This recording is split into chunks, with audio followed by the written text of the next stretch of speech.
தீய சக்தியா இருக்கட்டும், இந்த ஊழல் சக்தியா இருக்கட்டும், ரெண்டு பேரும் தமிழ்நாட்டை ஆண்டவே கூடாது. ஊழல் செய்யவே மாட்டான்,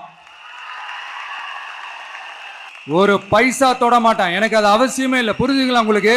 எனக்கு அதை தொட வேண்டிய அவசியமே இல்லை.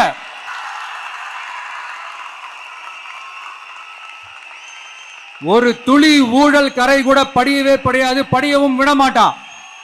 நீங்க கேட்கலாம், இது என்ன சினிமாவா, இதன முதல்வன் படமா, ஒரே நாள் நம்ம வந்து இவர் எல்லாத்தையும் கிளீன் பண்ணிடுவாரான்னு நீங்க கேட்கலாம்.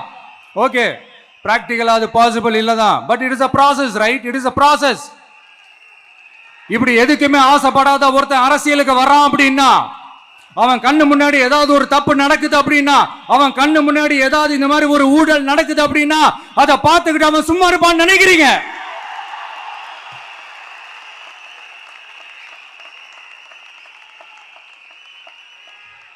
அதனால இந்த தீய சக்தியா இருக்கட்டும், இந்த ஊழல் சக்தியா இருக்கட்டும், ரெண்டு பேரும் தமிழ்நாட்டை ஆண்டவே கூடாது.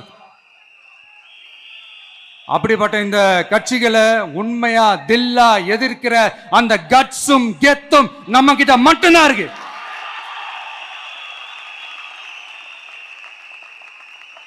அதனால நீங்க என்ன சூழ்ச்சி நம்ம மேல பண்ணாலும், என்ன அழுத்தம் நீங்க கொடுத்தாலும், இந்த அடங்கி போறதுக்கோ, இந்த அண்டி பொழைக்கிறதுக்கோ, இல்ல இந்த அடிமையா இருக்கிறதுக்கால நாம அரசியலுக்கு வரல.